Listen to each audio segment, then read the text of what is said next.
Okay, so this segment of the lecture is going to be mostly on illegal drugs. We're not going to be hitting too much on prescription drugs, but as you know, that's a big segment right now where there's a lot of substance abuse, which is a lot of prescription drugs. There's a lot of prescription drugs being used. There's a lot of doctors getting in trouble for that as well, by overprescribing, okay, or prescribing without an ailment, okay? So we're having a lot of doctors get in trouble with that. Now, how does the Highway Patrol get involved with all of this, okay? Besides the obvious, which is the driving impairment, we are also your state police. And so as your state police, we are also the enforcement arm for the state medical board. So if you have family members that are doctors and they get in trouble, it's going to be the state medical board and the Highway Patrol coming to arrest them. Okay? So just so you know, so it's kind of weird to see us in that role because it says highway on our shoulder patches, but we actually do more than just highways. Okay? So let's talk about it. I'm going to do a scenario, and it's a scenario that many of you may have kind of walked into or seen and kind of giggled and laughed and said, "Oh, okay." All right. So you go to a house party.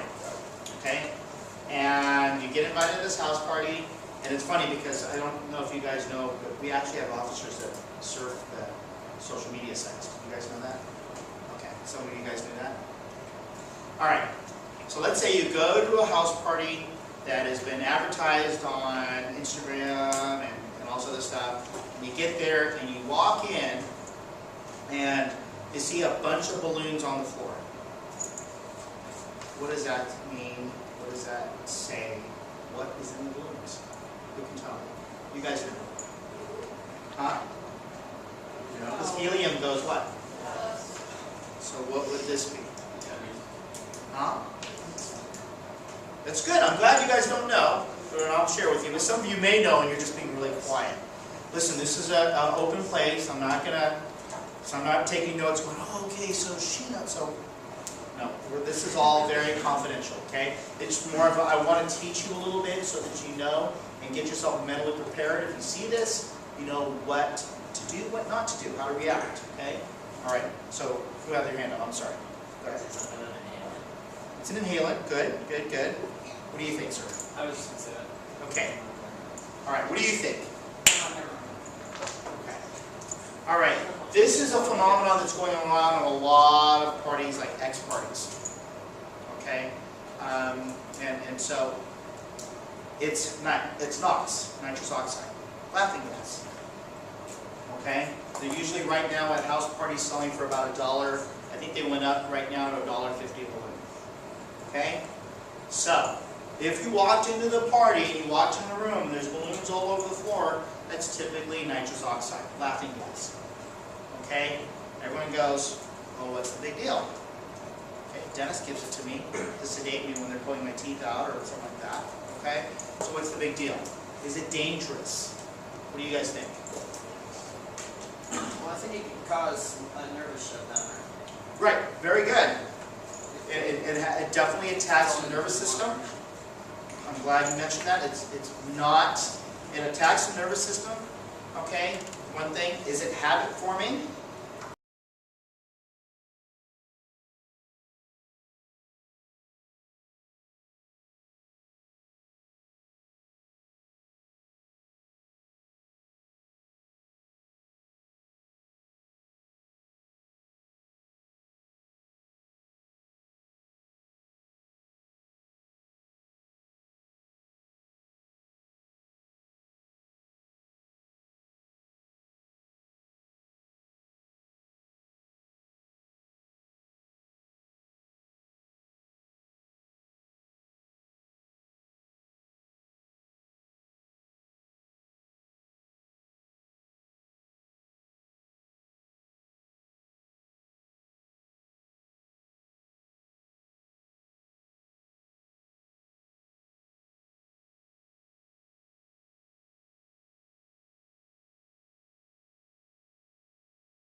definitely affect you negatively. We've had people that have had huge nervous system issues, okay? So you just have to remember, that is a huge thing that we're seeing a lot of. Does anyone know what I say about an X party? How many have seen the movie?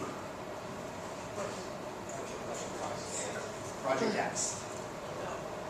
Okay? Alright? So next party, which is like the party to the extreme, right? Okay? That was all the big thing last year.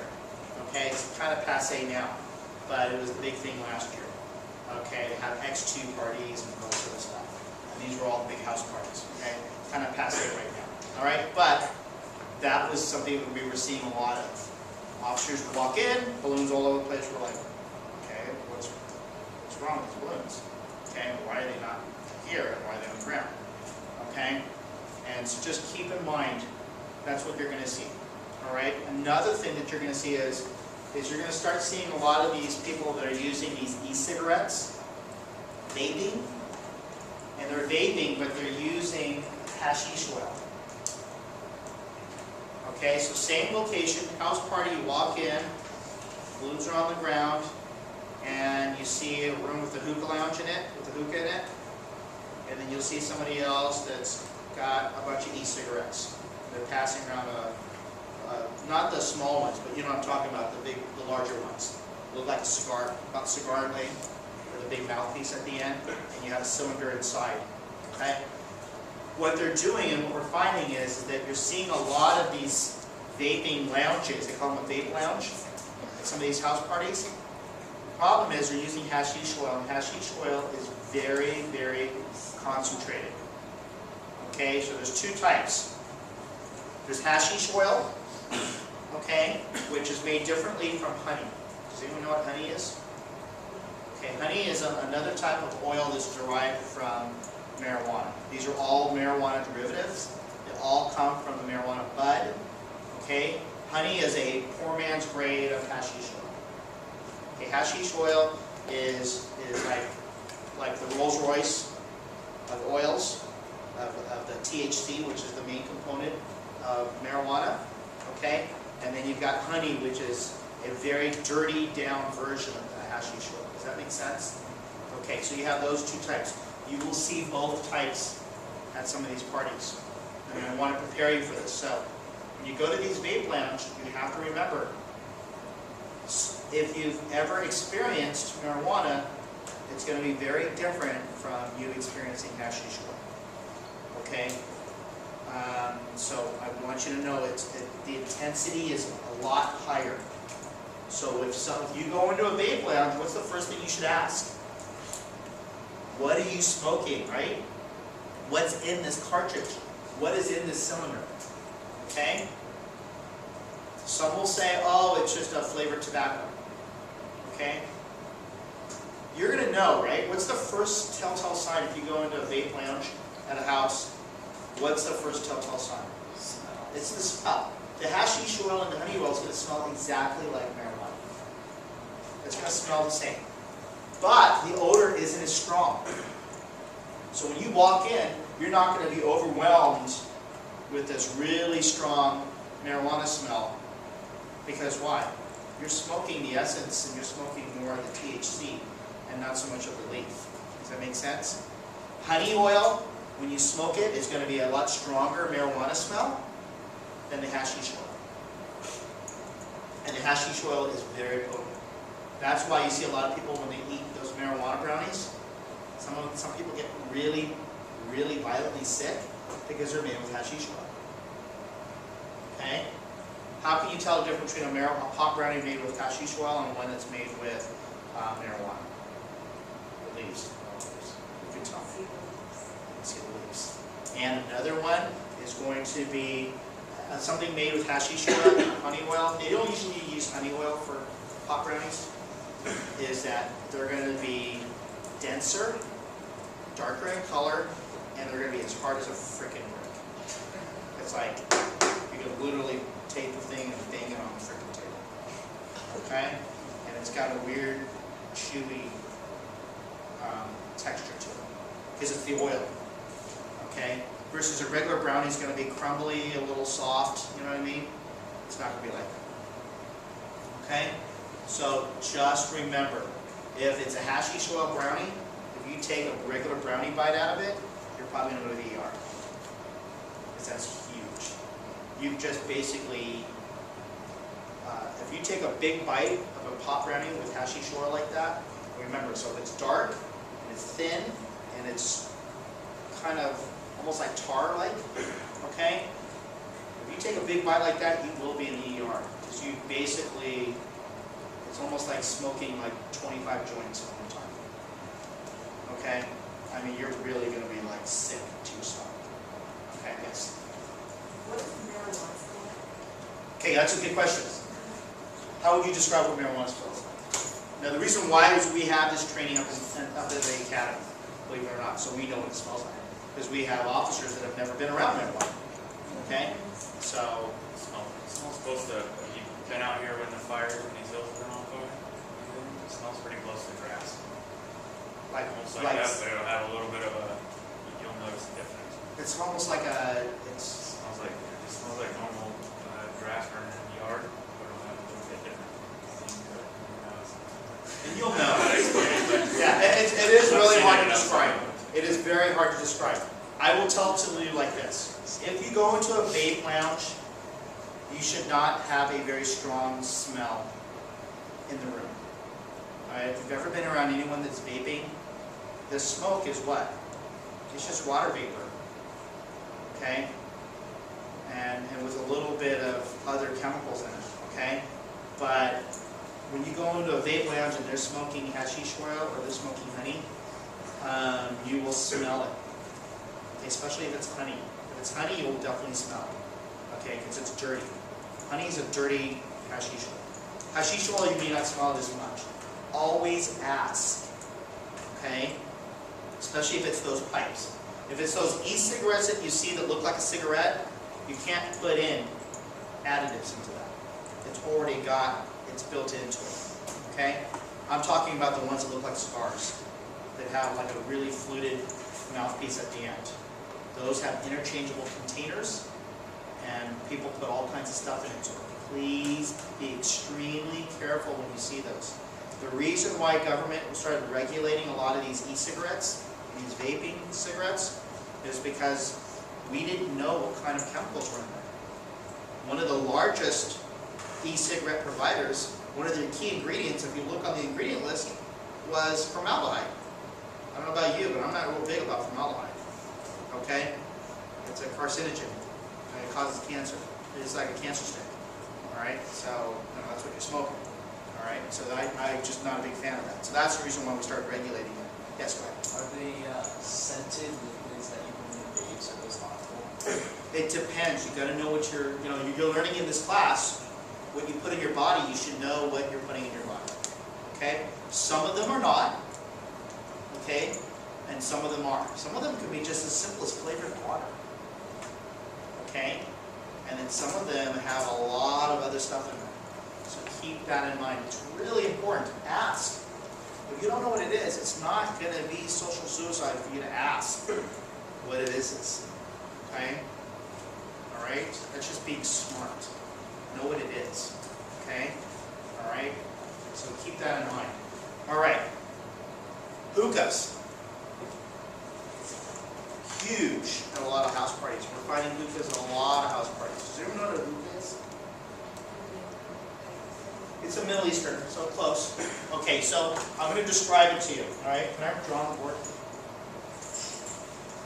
Alright, so look. I'm using the right marker. I did that one time. I used the wrong marker. Okay.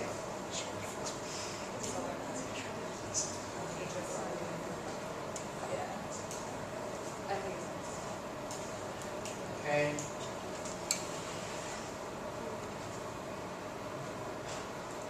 We'll have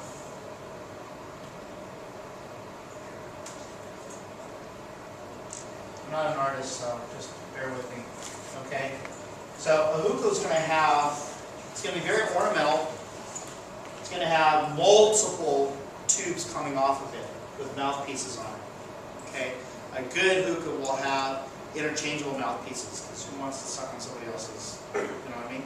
Okay, so, you know, saliva or whatever, okay? So, usually a good hookah will have interchangeable mouthpieces. Some people bring their own and connect to it.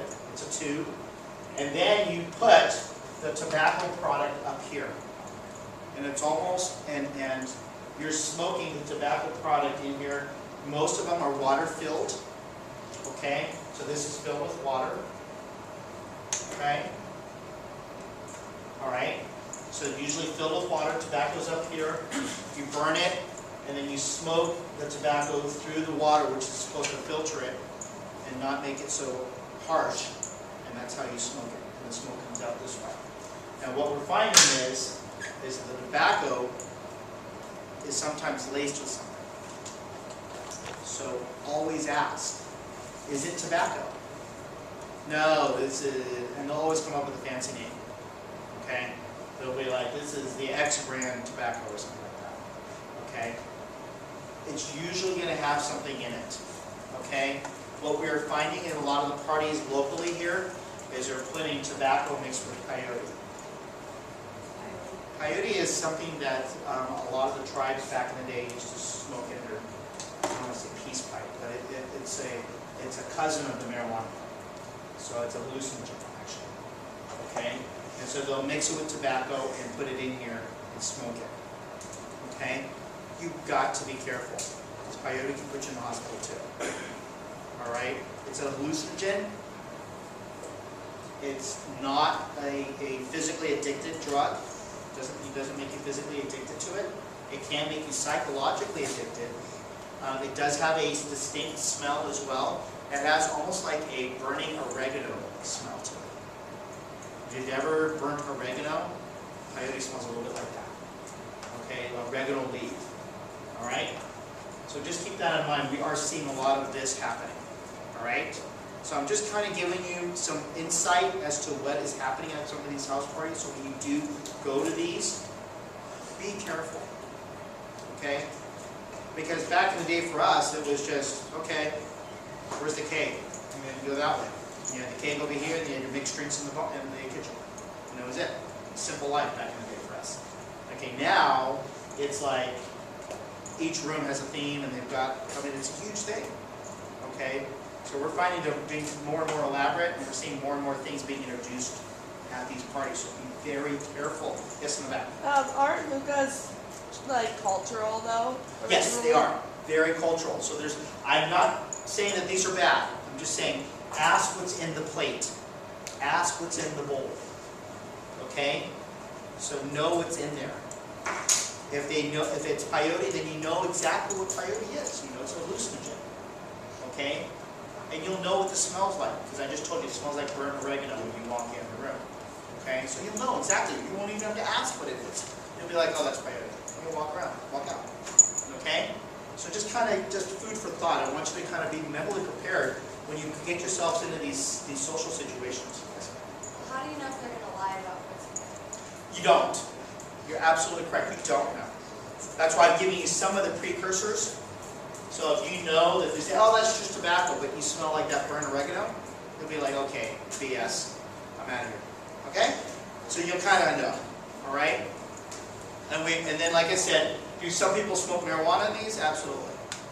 Okay? So keep that in mind too. Yes. I saw this restaurant in LA, and they have like a bunch of. They're all over yeah, there. like beers on the table. Just Yeah, there's hookah lounges all around most of the college campuses around the nation now. This is a big thing right now. So that's the reason why I'm preparing you to kind of understand what's happening. Okay? Yes, in the back. What happens if you smoke the stuff that's not tobacco? Let's use the peyote as a good example. Some people have had really bad reactions, hallucinogenic reactions to it. Oh yeah, that's right. Yeah, so they start seeing things. Some people have gotten very sick, like vomiting type of things. So keep that in mind. Okay. Okay? Yes. And what's a hookah pen? What's that what? A hookah pen is it? A hookah pen is like a vaping pen. Oh, Yeah, it's the same thing. Because vaping and hookah have the roots similar. Okay, the only difference between a hookah pen and a vaping pen is that a hookah pen may have a water part to it. So if you're looking at a vaping pen here,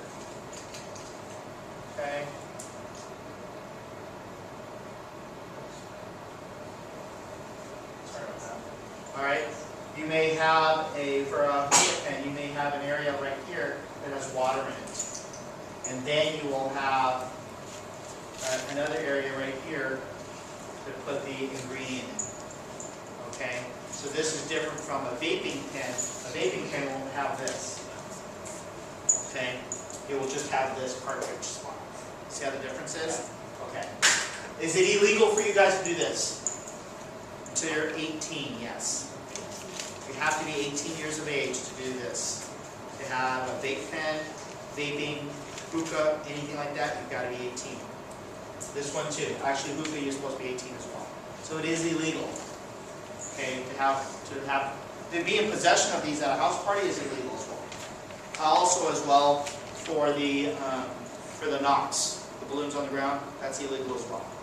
Okay, so just keep that in mind.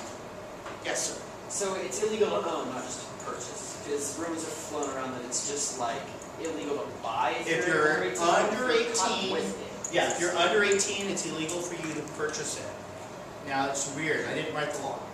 So the ownership or possession, I don't know on these two. I know that it's illegal for you to purchase it. So that's... Is it the same thing with just like cigarettes, like tobacco cigarettes? Well, cigarettes is illegal to purchase and own. Okay, if you're under 18. But this one is illegal to purchase if you're under 18. I don't know about the ownership part. Okay? Yes?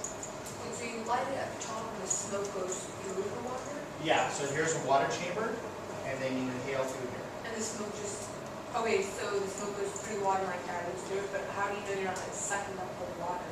Right, that's a good point. I've heard rumors that they've tainted some of the water, but I can't. I've heard that from my students, that they put like alcohol or flavored water in there and stuff like that. I don't know. I've never seen it. I'm only telling you the things that I've seen and what I've heard. Okay? So like I said, it's a two-way street, because I hear a lot from my students as well. So I'm just kind of sharing with you what I hear from my students and passing on. Okay? But yeah, I've heard flavored water. I've heard alcohol sometimes. But alcohol is funny because alcohol would not filter any of the smoke. The water is more of what is supposed to make the smoke less harsh. It cools the air down, right? Okay. Any other questions? Okay, so someone give me an example of a physically addicting drug. You guys are smart. So give me an example of a physically addicting drug.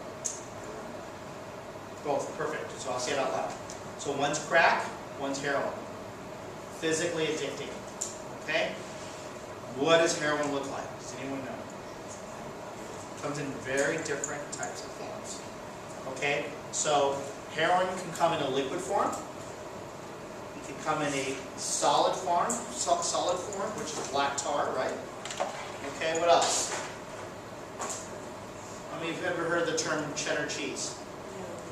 So cheddar cheese is another type of heroin, which is a heroin that looks exactly like cheddar cheese, crumbled up cheddar cheese, and it's actually heroin and crack. Come on.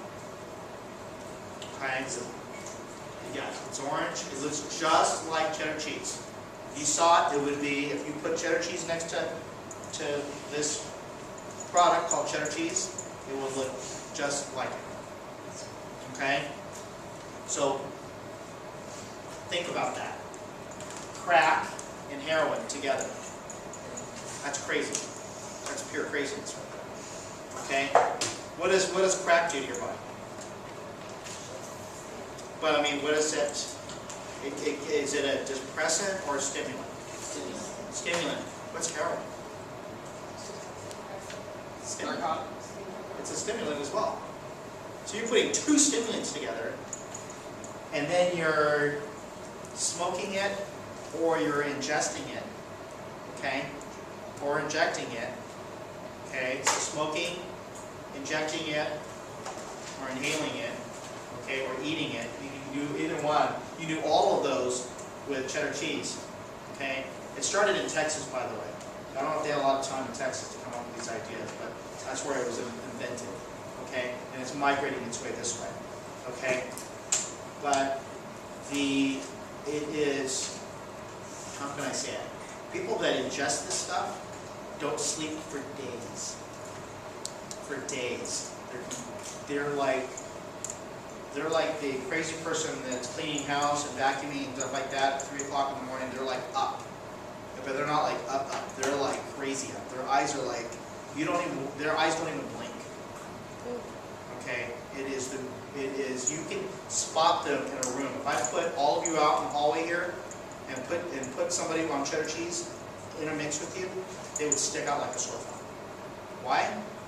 Fidgety, can't stand still, they're moving around, they're talking really fast, a mile a minute, okay? And then the crack component, they may do what? Scratch, okay? All right? So keep that in mind. Why do they scratch? Has anyone ever explained to you why crack addicts scratch? Okay. It's attacking the nervous system, right? So the product is attacking the nervous system, and so they feel like they have these bugs underneath their skin. And so they start scratching at it, and they want to get the bugs out. So it's literally like having a flea underneath your skin. You want to just peel it out. You want to get it out. That's what the sensation feels like. Okay? Think about that. Now that's why they're doing this. That's why they have scabs on their head, on their arms. Okay?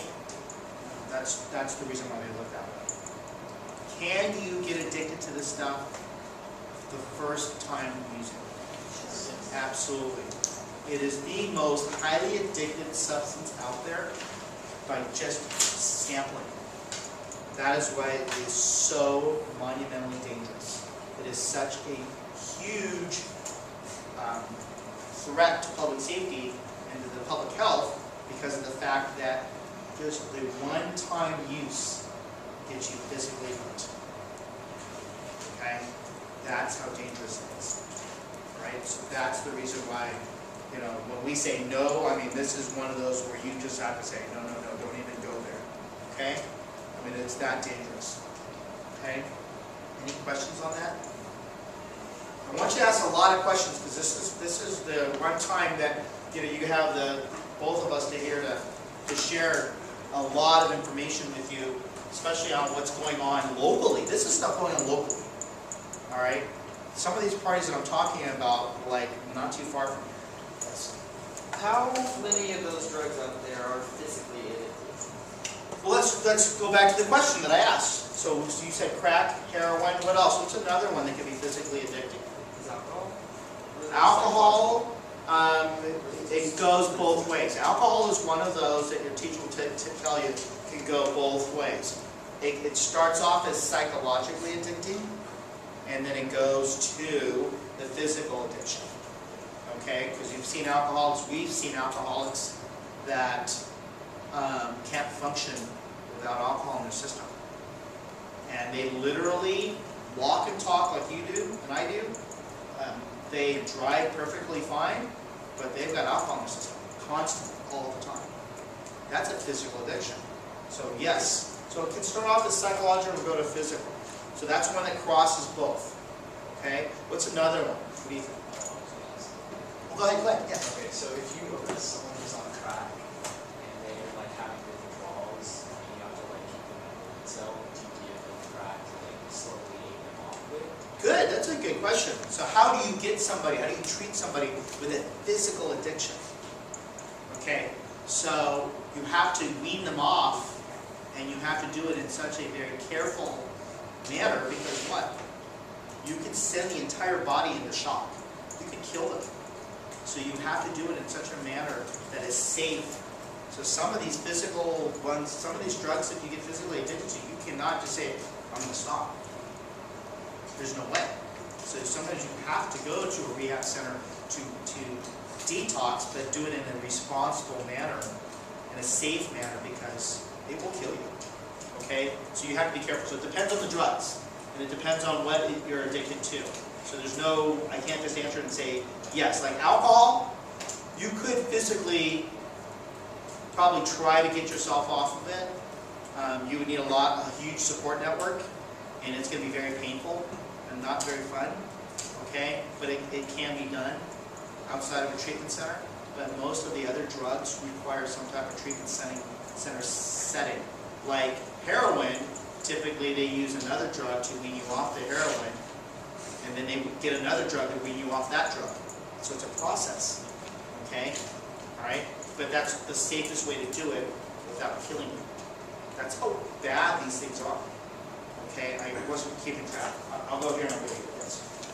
Back to the functioning alcoholic. How is that possible in his function? Because I know someone that they drink all the time and they don't seem like. Yeah, you would never know, and we would never know until we actually tip their blood alcohol level, and then we look at each other and scratch our heads, going, "Oh my God, this guy's a 0.20." If any of us in this room were a 0.20, which is the blood alcohol concentration in your blood, okay, you'd have to pick me up off the ground. I'd probably be eating carpet right now, okay, right? At a 0.20, I would be eating carpet. But we've had people literally walking and talking, sitting next to you, having a perfectly great conversation at a 0.20. And it has to do with their body. Their body has adapted, right, to this alcohol inside the body. So keep that in mind. That's where the physical addiction comes from. All right? The chemical makeup of your body has adapted itself to encompass the alcohol. So without the alcohol, the body goes into shock. And so that's why you've got to be very careful when we wean these people off of this.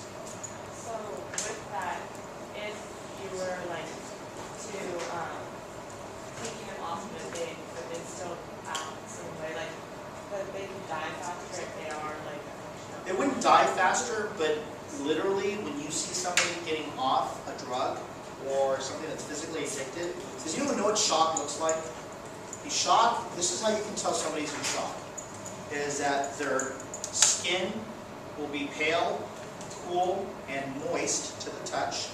They will be typically off color, so they'll be very pale, okay? Typically we'll have the shivers a little bit. I'm cold, but it could be 100 degrees outside, okay? All right, the body is saying there's something wrong. That's like the check engine light on your car coming on. That's your check engine light for your body, okay? So keep that in mind. That's your body sending a signal to everybody out that's observing you, hey, I'm having a problem. Okay, that's shock.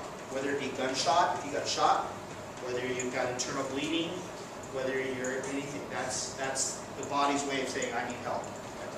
Yeah, go ahead.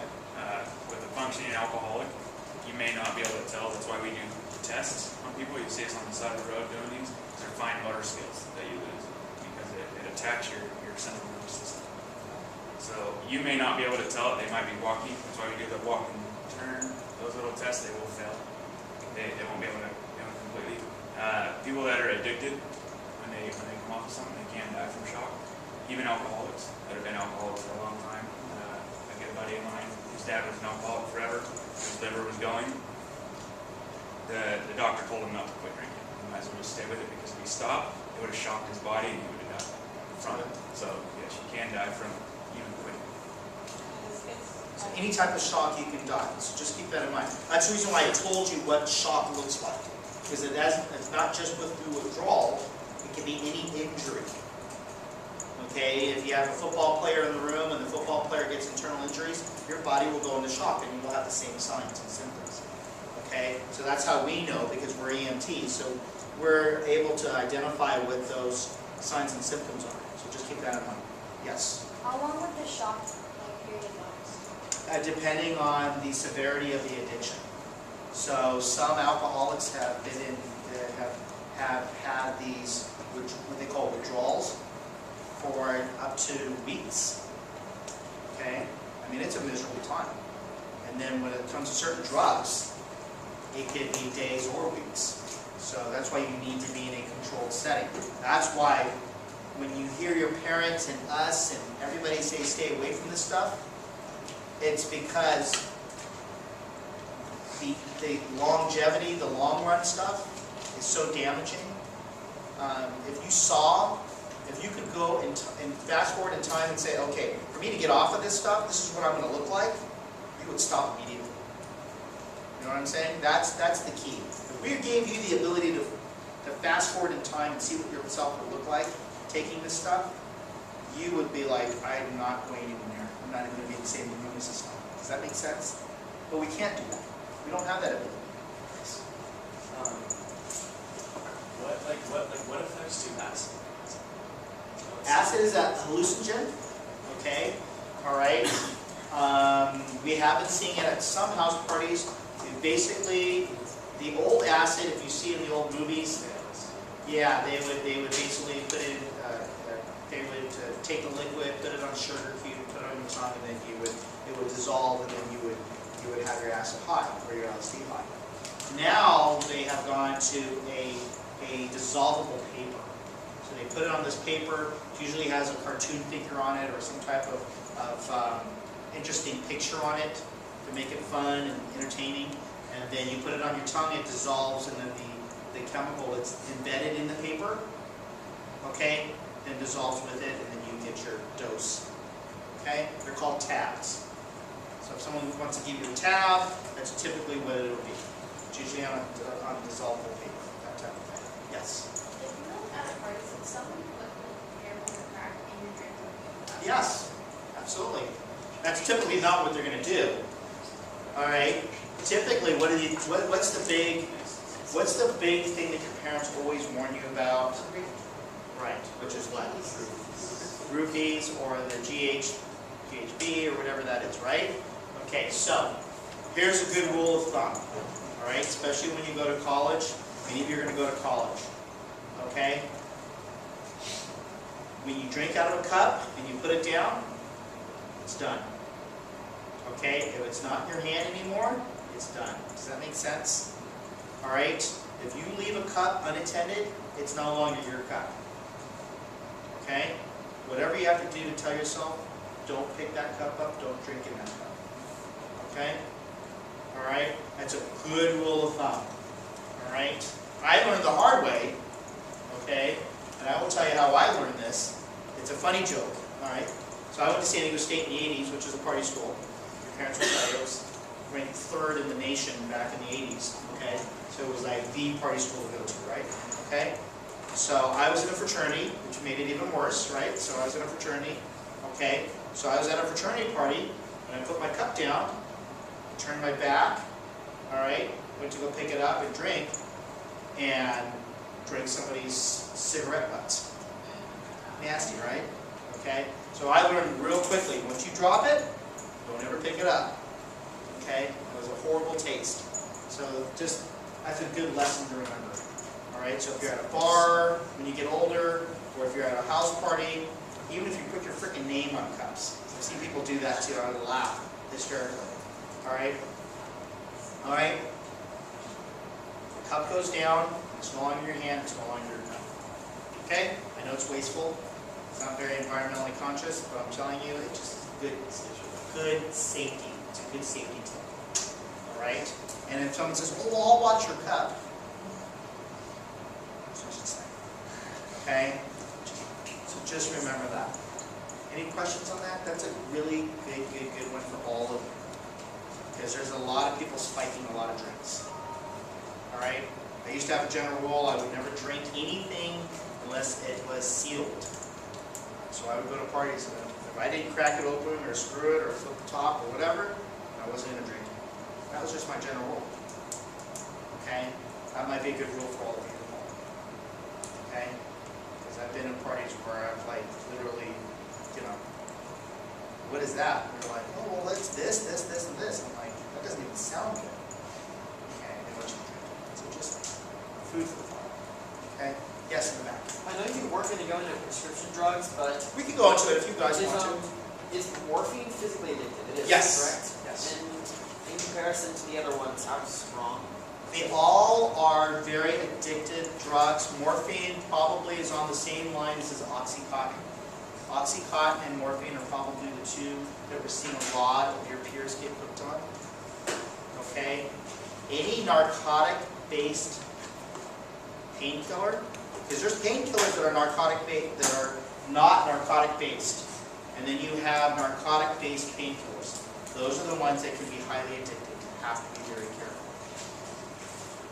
can't stress enough. If you get hurt and the doctor prescribes you something, follow the prescription, but if you can suck up some of the pain and not take as much of that prescription, that would probably be better. I'm just telling you, we've had officers, one of my dearest friends was a CHP officer, Doug Reynolds, who used to work right here. Okay? Doug Reynolds got into a bad car crash, hurt his back, and got hooked on Oxycontin. To the point where we arrested him, okay, and he lost his job. Okay? It makes you do things that is completely out of your character. And you look at yourself and go, why am I doing this? But at that point, it's too late. All right? So keep that in mind. Yes, in the back. But like, what if someone gets into a really bad accident where they absolutely need the medicine, like the painkillers, but they have an addictive personality? Like, what do you do then? Then what you do is you always ask for the non-narcotic based medicine. Anything that does not have, that is not from the narcotic family, that doesn't have any of the opiates, you want a non-opiate based pain reliever. Okay? That's the best thing to do. So what? And they have a whole category and a whole classification of painkillers that are non-opiate based. The opiate based painkillers are going to be the ones that are going to be the most highly addictive and are going to be the ones that you have to really monitor and watch. Okay? Especially for someone like you said, who has a highly addictive personality. Do you guys know what she's talking about when you say a highly addictive personality? Someone who has a family history of addiction will typically, not always, but typically will have a predisposition for addiction. Does that make sense? Okay? But not always, though. Because there's some families that have, family members that are drug addicts, and the children don't have that predisposition. Okay, so I don't want you to think that it's always it's always a definitive answer, yes. What are some signs that you can tell if someone is addicted to Okay, I'll give you, that's a good point. So what are the indicators? What would you see if you had friends? You are going to see an immediate change in the personality, not just gradual. We all change, right? We all grow up, our likes and dislikes change. But what I'm talking about is like a light switch. I'm talking about one day they're acting like this to you, and then another day you are something else to them. I mean, it's like a complete different transformation. That's a telltale sign. So that would be one. Another would be appearance. Okay? They typically will let their appearance go. Okay, so change of personality, appearance. Okay? Another one could be habits. Okay? Or how they react in a sitting position. Like fidgeting. Someone can be extremely fidgety, and they were never like that before. They could sit in a room by themselves for days on end and not have a problem. And now they can't sit still for 1 second. That tells you what?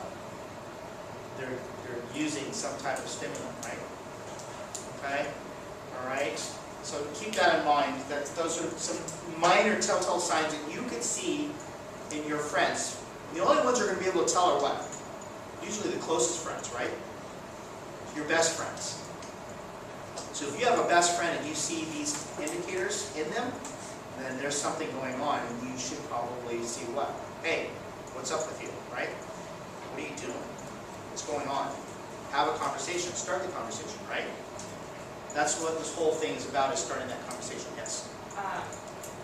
like, my dad was addicted to Oxycontin, and but he was very, he didn't move a lot. He was just sit on the couch and he would do nothing.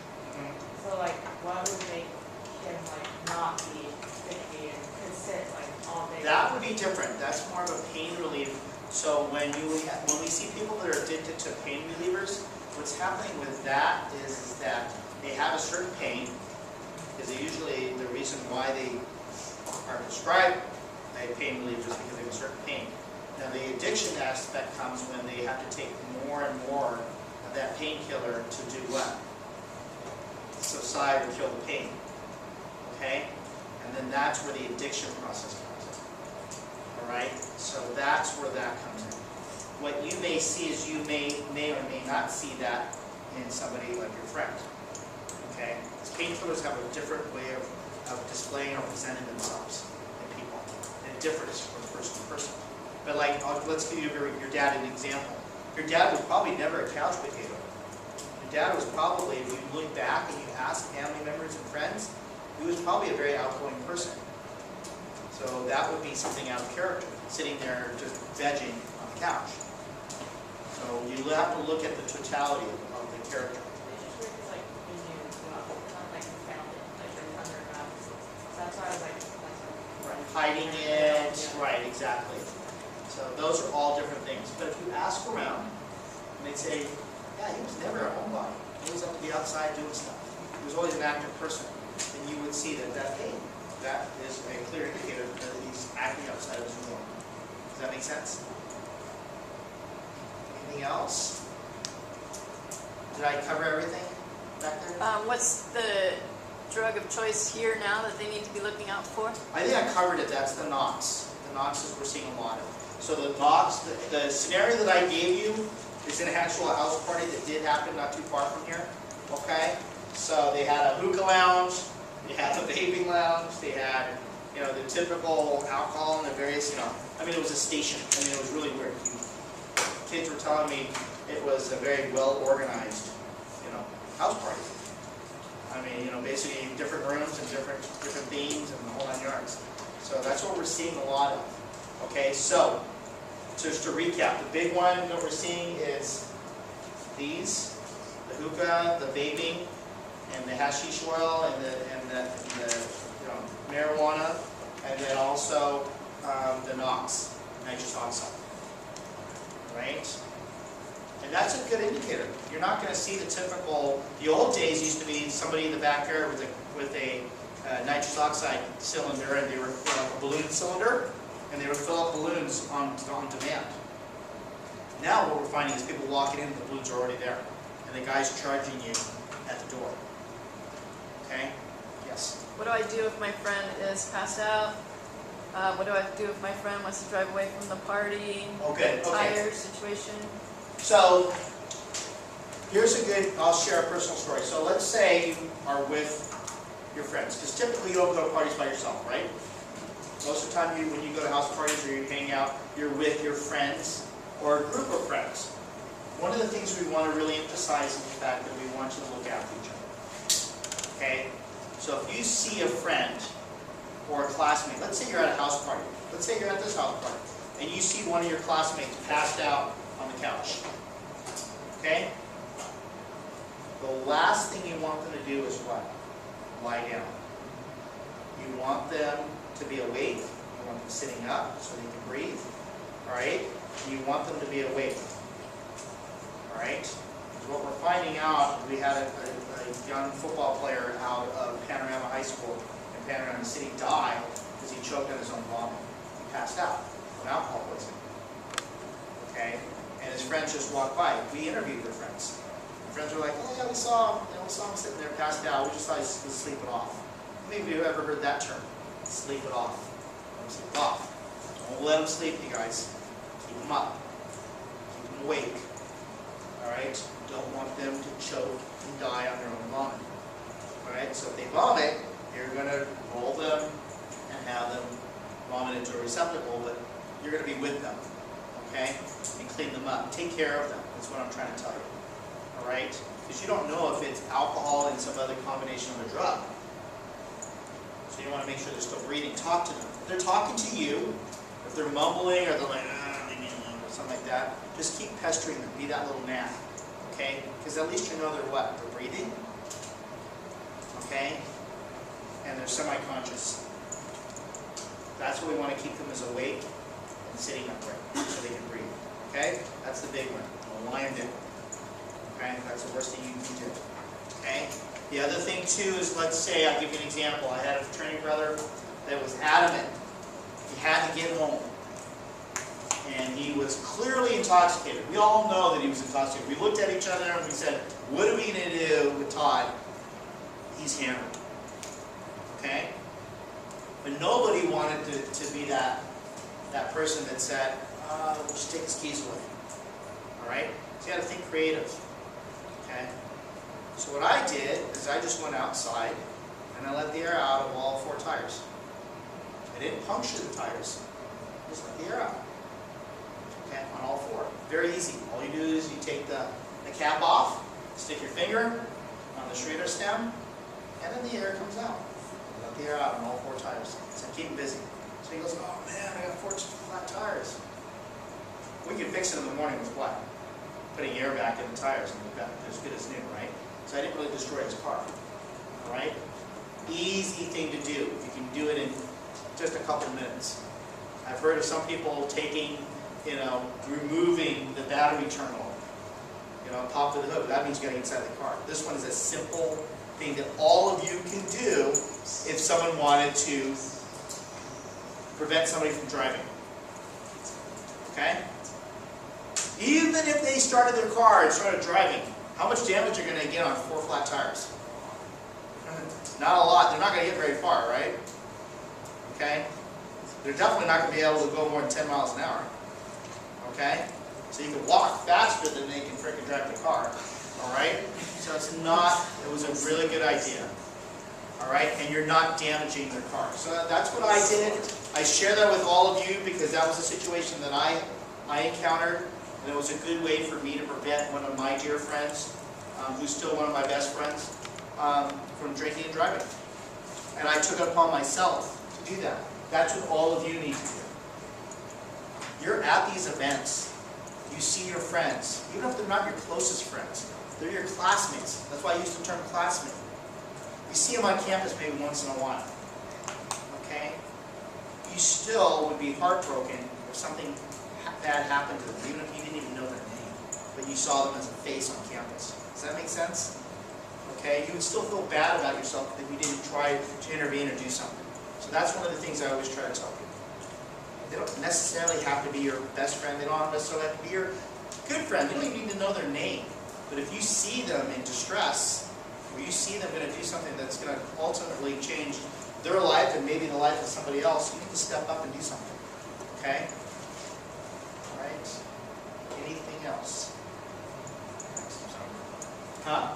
Step in real quick. Yeah, please. Go ahead. How many of you your parents would get mad at you if you called them and you were under the influence, whether alcohol or drug? How many of you would get grounded, lose your license, something like that from your parents? Right? Lose your life. How many of you are afraid of your parents, right? How many of you would rather get in trouble by your parents than go to your friend's funeral?